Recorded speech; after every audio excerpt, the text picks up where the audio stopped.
Ladies and gentlemen, good evening and welcome back to our YouTube channel once again. And it is my hope and prayer that this video is actually going to find you guys in good health. Personally, I am fine. Kisumu is also fantastic. And maybe you could also let me know where you're watching the video from. The county or the country in case you are out of the republic.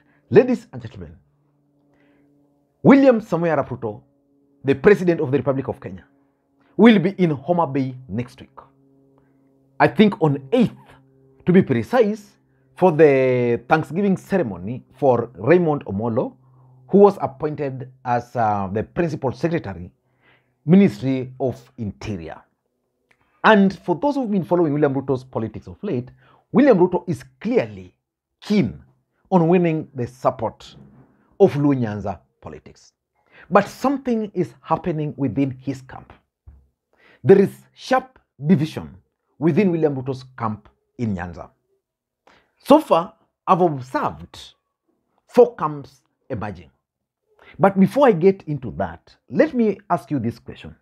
Why do you think William Ruto is keen on Luo Nyanza politics? Why do you think he believes that Nyanza will play a critical role for his campaigns in 2027? And can Nyanza, Luo Nyanza specifically, help Ruto in 2027? Why is William Ruto interested in Luo Nyanza votes? The truth of the matter is that if elections were to be held today, Luo Nyanza might not give William Ruto's votes. And the other fact is that William Ruto became the president of the Republic of Kenya without the Luo votes. But William Ruto is currently keen on Luo Nyanza votes. Why do you think he's keen?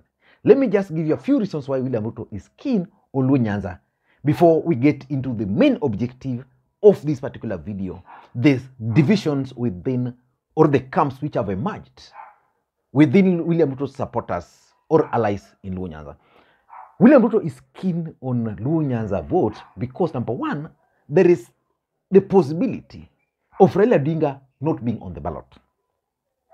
And in case Raila Odinga will not be on the ballot, then that will pose a challenge for William Ruto, which means places like Mount Kenya, where he got votes because he rallied them against Raila Odinga, might actually change. Their political equation might change.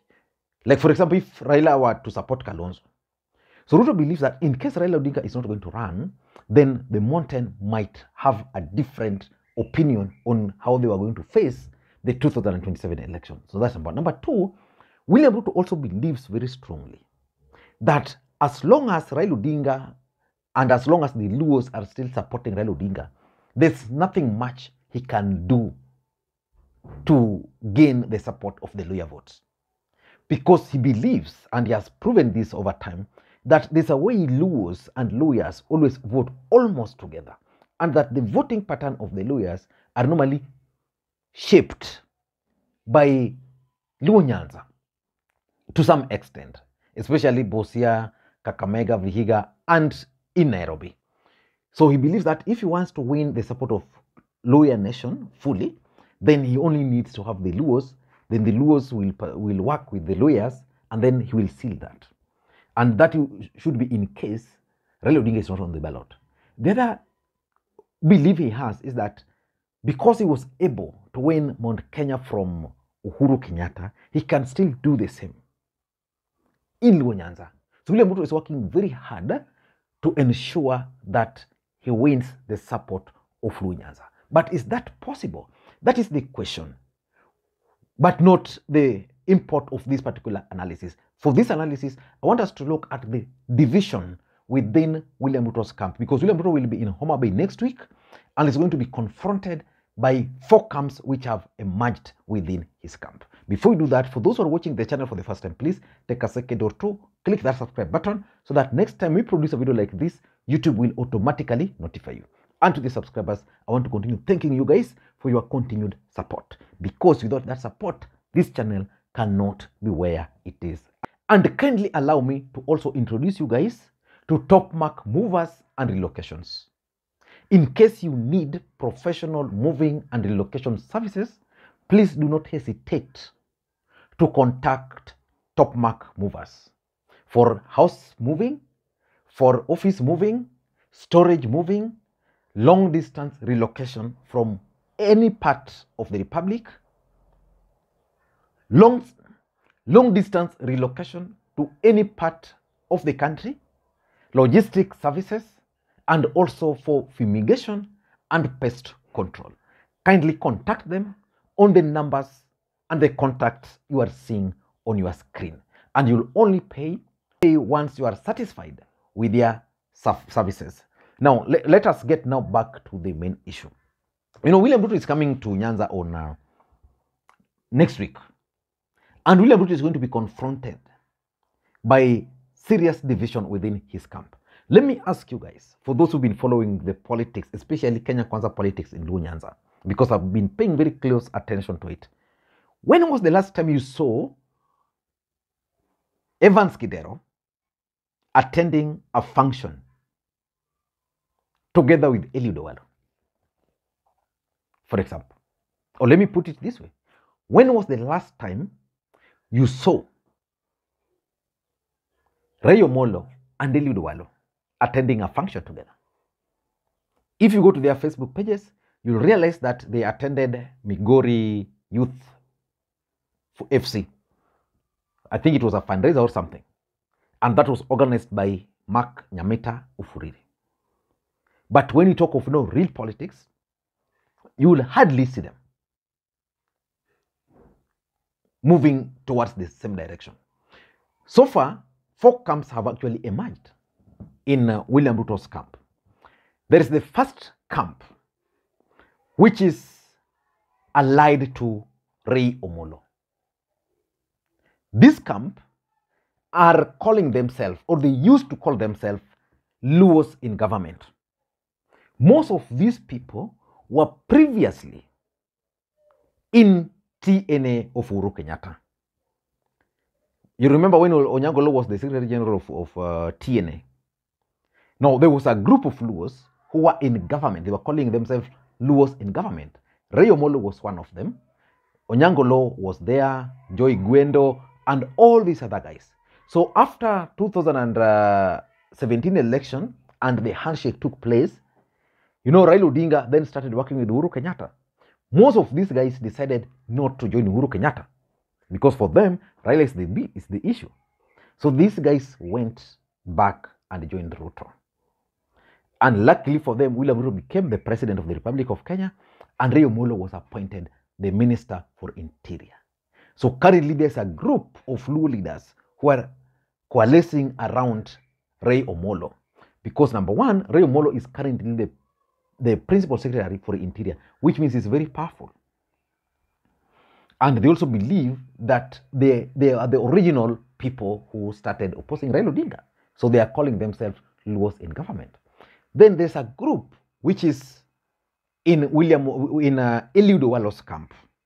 They believe that Eliud Owalo is the senior-most government official in Luo Nyanza today. And they also believe that by virtue of his position, Eliud Owalo should be the one speaking for the Luo community as far as government is concerned. And this group also believes very strongly that Eliud Owalo has a chance of becoming the next president of the Republic of Kenya. And that's why majority of politicians, especially those who are leaving ODM party, are aligning themselves with this particular camp. Remember before Kidero was appointed, before Oota, who else, Gombo, they used to walk around with Eliud Owalo distributing mahindi and beans. I don't know what happened to those, but that group believes Owalo is the man. Then there is another camp which believes that Evans Kidero is the senior-most Luo politician with a financial muscle to succeed Raila Odinga. So they are also trying to coalesce around Evans Kidero. And that explains why you will never see Evans Kidero attending Ray Omolo's events. For example, when Raila Odinga and ODM brigades were in Homa Bay, Ray Omolo held a fundraiser in Rusinga. Rusinga is normally so dear to to Evans Kidero's politics. But he was absent. Why do you think he was absent? Because that was event for Luos in government. So there's a group there. And then there is a fourth group now who calls themselves the original rebels. These are a group of people who were previously elected members of parliament in ODM. They failed with Raila Odinga after 2013 election. Was it 2013 or 2017? After 2013 election. Then they rebelled. David Ochieng made a comeback. Ochieng is in that group. And that's why you'll hardly see Ochieng attending these events. He's busy with this MDG party. Then we have Agostino Neto also doing his stuff as original rebel. So for them, they also work just like that. For them, their interest is their political parties. Because someone like Ochieng believes very strongly that he has what it takes to be the next Luo kingpin after Raila Odinga. And he believes that that can only happen through his party and not UDA party. Remember, for you to work with William Ruto, he needs you to be in UDA party and don the yellow shirt. So William Ruto is going to come into Kisumu and is going to find those four camps. I know for sure that on that particular day, almost all of them will be there. But remember, the first day William Ruto came to Homa Bay, David Ochieng was missing. And I raised the question here because David Ochieng became the first member of parliament from Luo Nyanza to actually work with William Ruto. But why do you think these guys are fighting? That is the question. Number one, they have interest on who is supposed to be the next kingpin, just like I was explaining. Let me explain for you guys.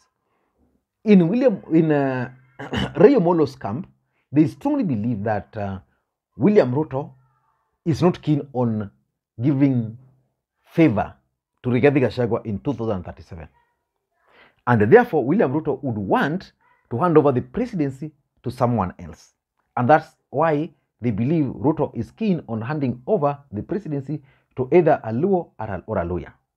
And in that case, Kipchumba Murkomen and Aaron Cheriot are being prepared post-2032.